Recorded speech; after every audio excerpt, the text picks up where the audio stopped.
Hello, everybody. Welcome to the Training, Learning, and Development community. Thank you for being here. Happy Friday to all of you. Got a community showcase. Haven't done one of these in a while, so I'm very excited to finally get back into this format. I love being able to meet TLDC members, people that are in the industry, just new folks. And Bethany Kline is our guest today. Bethany, thank you so much for joining us. Thank you for having me. Super excited to be here. And it's Friday morning, so we've almost made it. And I guess in the chat, there's some people in the UK, so you're already there. Good for you. Yeah. Yep. We've got Joanne, Gabby, Devlin, Margaret, hey, Nixon, Cheryl, Tom. Thanks so much for joining us.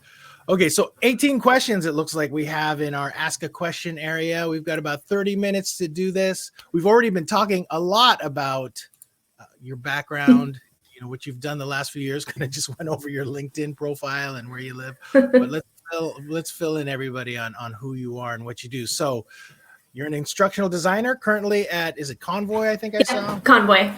Onboarding and culture. Tell us a little bit about that. Yeah, so Convoy is a digital freight network. And if you're like, I don't know what that is, I didn't really know what that was until a few months ago. So Convoy is trying to disrupt the trucking industry. And in my role as an instructional designer for onboarding and culture, I'm building onboarding for all of the new employees, which is exciting because I get to learn about the trucking industry and then teach it. There's no better way to really learn something than to have to teach it, right? So yeah, Convoy is a startup. It's in Seattle. I'm up in the Everett area, a little north of Seattle. I've never been to the office. Someday I will. Still working from home. Because you've only been there for, 5 months or something? Yeah, I think almost 4 months. Yep. So I'll go there eventually. Well, hopefully pretty soon. I actually I got my vaccination yesterday, so it's kind of weird. Oh, congrats. I'm like, are things gonna start getting to be normal at some point? So, hopefully soon. Yeah. So how did you end up becoming an instructional designer? Yeah, it's a good question. I think this path might feel similar to others. I started in ESL, and actually maybe to go back to the beginning, when I was in college, I took a Russian class and I really enjoyed it. It was so much fun. I had a great instructor. So I ended up majoring in Russian, but with no plan of what to do with that. So after I graduated from college, I was like, well, maybe I can go teach English because that's a good way to get a visa and go to Russia. So I did that. I was there for almost a year. It was a great learning experience. One of my biggest regrets is I didn't stay on top of my Russian when I came back. So no one say anything to me in Russian because it'll make me really stressed. But yeah, it was a great experience. I always recommend it if you ever get the chance to go to Russia, do it. It's a great experience. Lots of fun stuff to do. Lots of really kind, compassionate people. But anyway, so then came back to the States, moved to the Seattle area with my now fiance, and didn't know what to do still. So I was like, well, I taught English, so let's see if I can keep doing that. So I taught ESL at Kaplan for almost 2 years. And then I ended up, so I have a dog. You might hear her in the background sometimes. She gets really concerned when delivery drivers drive by. It's a crisis.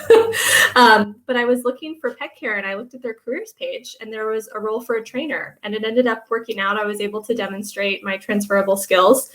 And once I showed up, I know I was just saying to you, I was like, wow, this is really different. Corporate learning is so much different than teaching ESL. So immediately I just tried to reach out to professional associations in the area. So I'm really involved with ATD Puget Sound. I'm on the board and have volunteered with them for a while. Rover, I considered myself a full stack trainer. So just doing the entire process from the conception of a learning need, designing it, delivering it, maybe, measuring it. And then if there was ever time, going back to revise it, but in startup mode, that usually never happened. And then I ended up being referred to my current role at Convoy Instructional Design by a colleague who used to work with me at Rover. And I'm super excited to be at Convoy. The learning and development team is really small. It's me, I have one colleague, and then we have a director on the people HR team. And so it's outside of what I'm doing right now, designing new hire onboarding, there's this big opportunity to just define what is learning development for our company. So super excited about that. So any formal instructional design background for you? Like, did you go to school for it at all? Or no school, just kind of picked it up. I am a voracious reader. I hope I'm pronouncing that word actually correctly. I've only ever really read the term voracious. I like to Sounds read a good to lot. me. Read lots of tutorials, LinkedIn Learning or Lynda courses. And then, of course, like through professional associations like HED, I've gone to so many workshops and tried to pursue lots of, kind of extracurricular learning opportunities to hone my skills. I love hearing that because I get a lot of questions about that. Just that whole degree and certification sort of question, like, do I really need to do this? And teachers that are just moving into ID. It's great that you have that background and that experience. Nick is loving your title, the full stack. Maybe so that probably came from Rover's. It's Marketplace Pet Care, but ultimately a tech startup, and probably because we were mostly an engineering organization. Full stack was just a term that we borrowed, but I think also probably has to do with the fact that, so Convoy is a startup as well. I think startups just in general tend to care, maybe depending on your role, but they care a little bit less about certifications and degrees. And I also think learning and development still isn't very well defined in the startup world. Maybe Zillow would be an exception. I guess they're not really a startup anymore. They were originally a startup though. Yeah, that is interesting. There was a period of time where I was trying to find startup companies that had a focus on L&D, and I had no luck.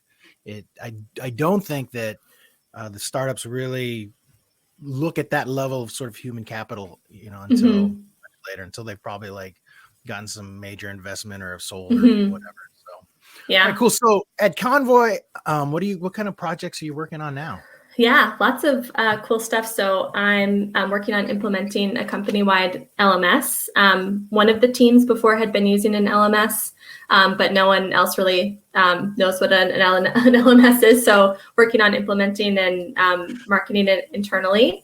And then also working on onboarding material. So once the LMS is launched, would love to have some stuff in there. That would be nice.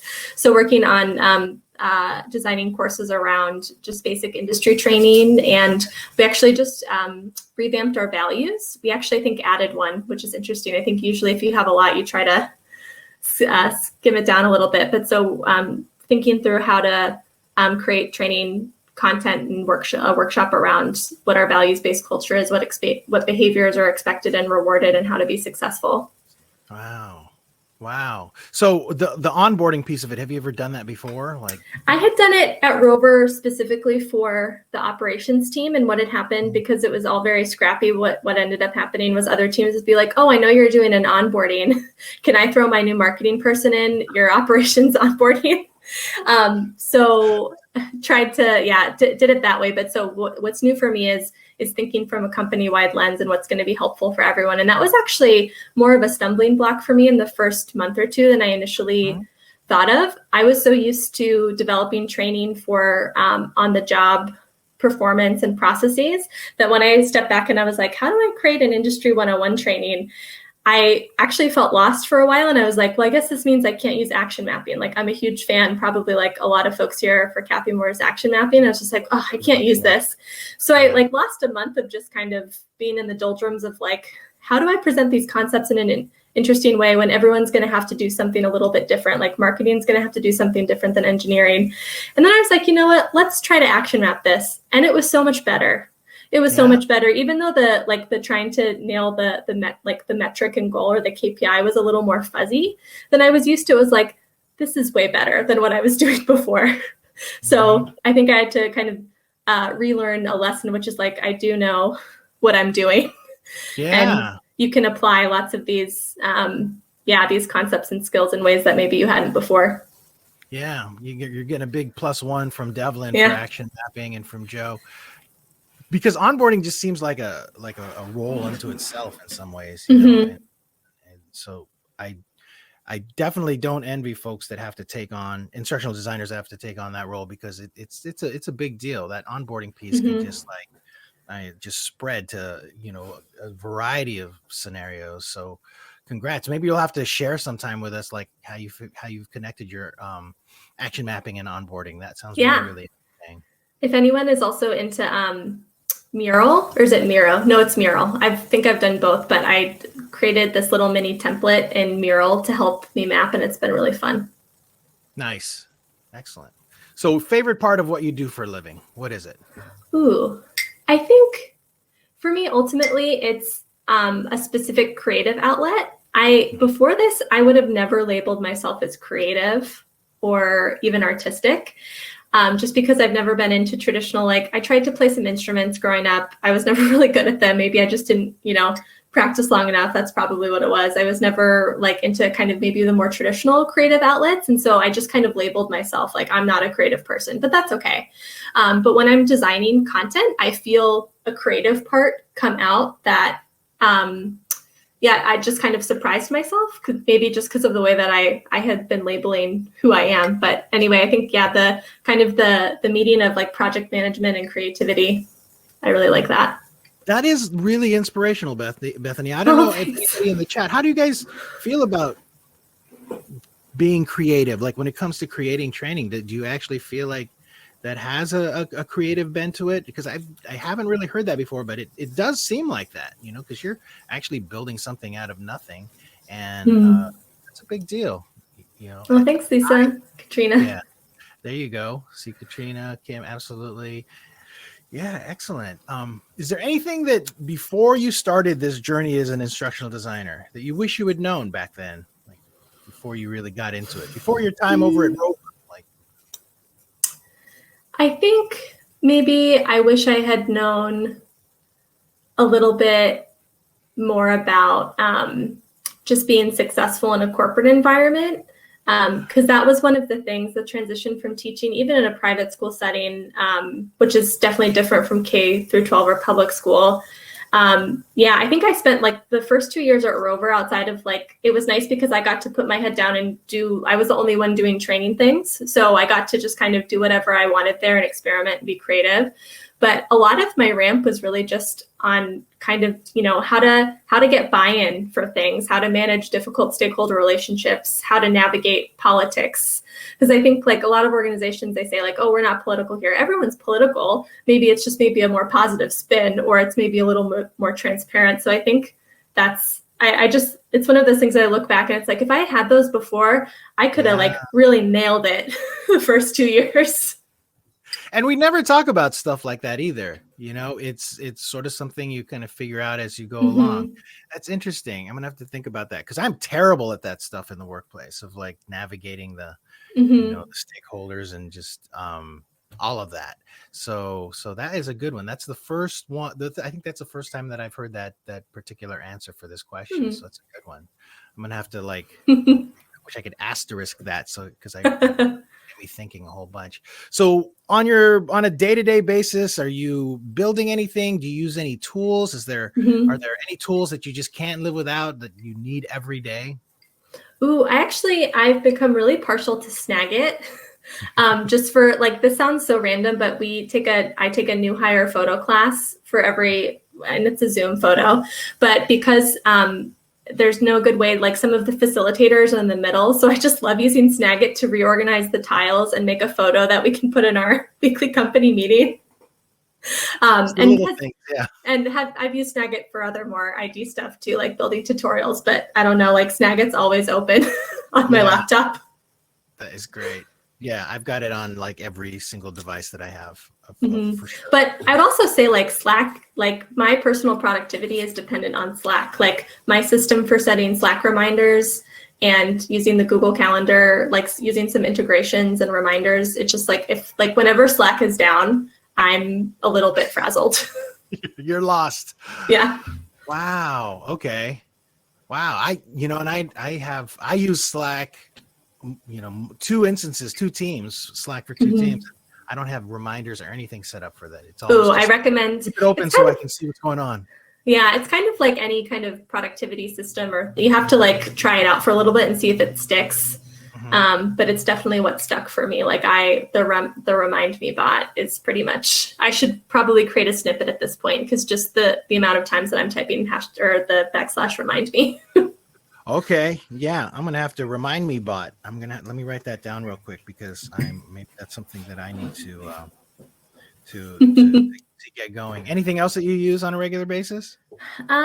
One thing that's been really cool, so at Rover, we use Lessonly as our e-learning solution. I actually realized this morning I have one of their mugs. I lovingly called Lessonly our LMS Lite, but so at Convoy we're implementing an LMS, but I'm getting more into the Articulate suite. So Rise 360 and then experimenting in Storyline, and that's been new for me, so that's been really fun. Yeah. Nice. Okay, that's good. That's a good group of tools. Any kind of project that you're particularly proud of that you'd like to talk about? It's not totally finished, but one of the industry training course that I'm working on, there's a self-directed e-learning portion that's coming in the beginning, and I just beta launched that with some different stakeholders and some new hires. I've gotten a lot of really positive feedback, and one of the comments that stuck out is like, it was from someone who'd been at Convoy for a while, and they're like, wow, I wish I had this when I started, because it was very confusing. Because essentially we don't have like one source of truth for like, how does the trucking industry work? And everyone in every department needs to use that information in a slightly different way. But even like basic definitions, like we have all of these different slide decks and presentations that have been developed in the past 5 years before I came on, but none of them actually kind of got the basic conceptual level of like, here's how the industry is set up, here are the segments and how they interact.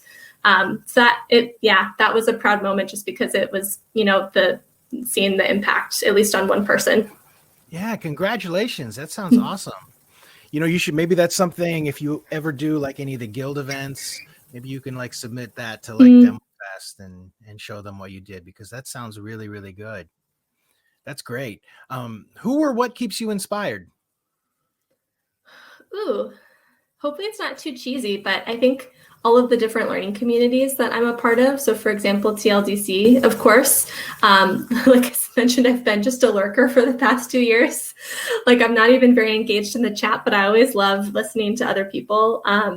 ATD Puget Sound, so the ATD chapter, that's regional to me. And I think those are the two big ones. Yeah. But I think just the learning community is great, and probably because we all love learning, go figure, but just getting inspiration from lots of other folks doing cool things or applying things in a different way. Yeah, no, I totally agree. And my thing is don't be just involved in one community, get out there and see what works.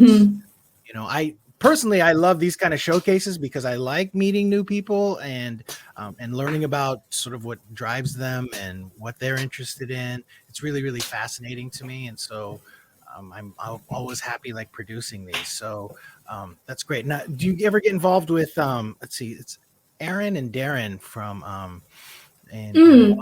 They have the, forget the Learnapalooza. Yeah, Learnapalooza. I spoke last year. Yeah. There you go. It was last year. And I had attended in person back in the before times. Those were great times, the before times. Yeah, that's great. No, it seems like that they have a really, really good thing going. Yeah. How do you stay on top of your professional development? Just by joining meetings or? Yeah, participating in or even lurking in learning communities. Like I mentioned before, I read a lot. I've discovered that my local library actually has a lot of L&D books, either from the ATD Press or like different things. So I had to return it because I had maxed out my renewals for, I think it's Julie Dirkson's Design for How People Learn. So I read, listen to a lot of podcasts. I'm either listening to professional development podcasts or true crime. That's my only bend, those two topics. And totally related. Yeah. And then I'm on the board for my local ATD chapter, and a lot of the projects that I work on there, I consider my professional development. That's great. That's great. Let's see here. We're going through these questions pretty well. So, as an instructional designer, best compliment you ever received?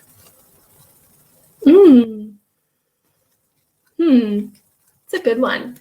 I think, for the Rise 360 course that I designed that I was just talking about, some of the stakeholder feedback that I got initially was like, wow, I can't believe we haven't had anything like this before. Yeah. Was that your first Rise project? Yeah. Yeah, so that must have felt even better because you also and part learn. of it was also like, I wonder how much of it are they just reacting to Rise and having like any type of interaction versus a slide deck. But then the other part of me was like, just take the compliments. That is great. That's totally true. Yeah, that is funny. I'm sure that it was the content. Come on. What's the most common misconception that people have about you? I think I get a lot that people just always think that I'm very mature, which I know is a compliment, but like, I don't know, maybe it's just because I've been trapped at home for a year, but cracking jokes on Zoom calls, people just don't expect it from me. I don't know. That's great. The most common misconception is that you're mature. Yeah, I'm not really. Totally immature, everybody. It's like this professional facade. I don't know. I love that, Bethany. That's so great. So what you do for a living, how would your best friend describe what you do? Does anybody really know? Ooh, I think this is interesting. So my fiance is an executive sous chef, and he's been very privileged to be able to keep working, but he's been obviously working from home for a little bit. And because he's in a leadership position, he had the opportunity to take some professional development e-learning courses. And I think this year it finally clicked with him what I do, because he would see these e-learnings and I'd be like, not obviously this one, but that's what I do. And he was like, oh, okay. So that felt fun? Like, yeah. Yeah. That happens to me. It's like, oh, you're e-learning, are you? Yeah. That's great. So what other kinds of jobs have you worked? We talked about that earlier, but let's tell everybody just sort of like historically, looking at your LinkedIn profile, you've done some cool stuff. Yeah. So, ESL teacher before being in training, and then instructional design. And then before that, I had a lot of fun odd jobs throughout high school and college. My best one ever was I worked at a cupcake shop. I don't think any job can really ever top that, because customers were always happy when we had free time, which was actually fairly often. We could like mess around in the back and try out different types of bakes, got to decorate cupcakes. It was, I gained some weight, but other than that, no complaints.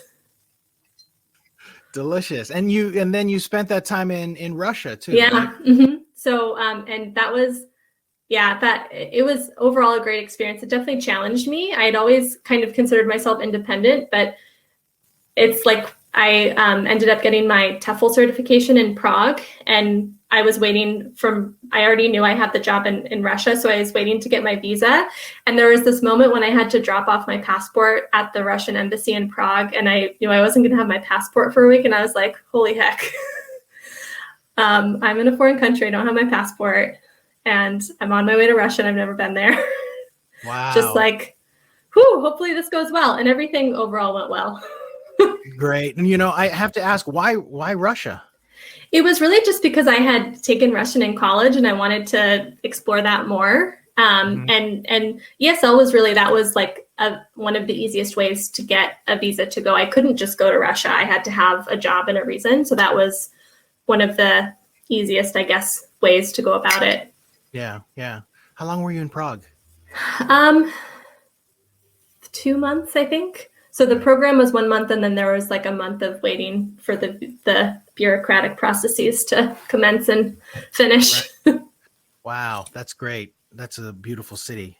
It is. And I had I think one of the big lessons I learned is maybe in some ways it's best when you don't really do a lot of research. I went to Prague with no expectations, and it just blew me away. It was amazing. It's like a fantasy world. Mm-hmm. So if you weren't an L&D professional, what do you think you'd be? I don't know. Baker? Yeah, I think honestly, I don't know. I really enjoy baking. I've definitely gotten into the pandemic baking, like a lot of folks have made some really embarrassing sourdough loaves that were more like focaccia. It was fun though. I don't know if I could do it professionally. Maybe I've really enjoyed outside of training. I really enjoy process documentation. I'm a very process oriented person. So maybe like something in Lean Six Sigma or like continuous improvement. Yeah. So the corporate world, is that something you think you're going to be sticking around with? I think so. Yeah. Okay. The corporate world can definitely always use somebody that is focused on process for sure. Mm-hmm. Yeah, it's true. So if there's one thing that people should know about you, what is it? Ooh. I know I was supposed to prepare something for this question. I guess one thing I love to meet new people and learn from other people. So oftentimes I ask a lot of questions, but I don't really share my side. So this is actually an interesting kind of flip for me, this conversation, because I usually just ask more and try to learn more from other people. So yeah, I guess I'm super happy to connect with anyone. And yeah, if anyone wants to do a coffee chat or compare notes, super down for that. I love it. And let's see, we do have that question down here, like where people can connect with you online. You did post your LinkedIn profile. I'm going to go ahead and just copy that and paste it in chat. Let's see, what else do we have here? Any skills that you're building right now? Definitely more around the e-learning technology, just the technology side, since like I said before, had used like Lessonly and Google Slides, which is fairly simplistic. So trying to gain more kind of advanced use of Storyline and working on Camtasia. So working, more on the technical side. I think, like I mentioned before, I spent a lot of the first part of my career at Rover, like just building like the corporate skills that you need, which seemed, and I would also say I'm still always learning there. Like, I don't think it's done. Definitely think there's more to learn. Sure. Yeah, no, that's great. Hey, on Friday, you're going to go to, next Friday, you're going to go to our Women in L&D event? Ooh, I haven't heard about it, but it sounds good. And I think Fridays are usually good for me. So I'm going to pencil myself down as yes. Okay. Yeah, no, I'm just been terrible at pushing this one out. It was something that kind of came up at the last minute because I didn't see anything in our space that was focused on that. I'll paste it in chat. And it's a free event. Everybody sign up. Sorry, I'm totally pitching it right now. I'm just like go for it for showcase, but check it out. Stuff going on. Lisa is actually part of the advisory group that is helping build it out, and we've only been working on it really for about a week, but we just wanted something to exist. It's on Friday, April 2nd. It's going to be a lot of fun. I think the last I looked, there were a lot of people, over like about 130, 140 people cool. already. Yeah. So check it out. Yeah, we'll do. Yeah. So show up to that. Let's see what else. So everybody connect with Beth on LinkedIn. Sounds like if you guys want to have a coffee chat, she's available. I might hit her up myself. I would love it, Bethany, if you wanted to come back and talk about onboarding sure. and mapping. That would be really, really fun. Yeah. So thank you so much for doing this. Yeah. Thank you so much for having me. This is a great way to start Friday morning. Yeah. So thanks everybody for coming in today. Again, hit up that or sign up for that Women in L&D event. It's really exciting. We're going to be releasing more speakers, I think today, after we're going to have a group meeting right now. So we're going to fill some of that information out, and you guys can see who else is going to be there. It's going to be a really, really fun event. And other than that, Bethany, again, thanks for supporting TLDC, and everyone will have a great weekend, and we'll see you next time. Thanks. Bye, everyone. Happy Friday. Bye.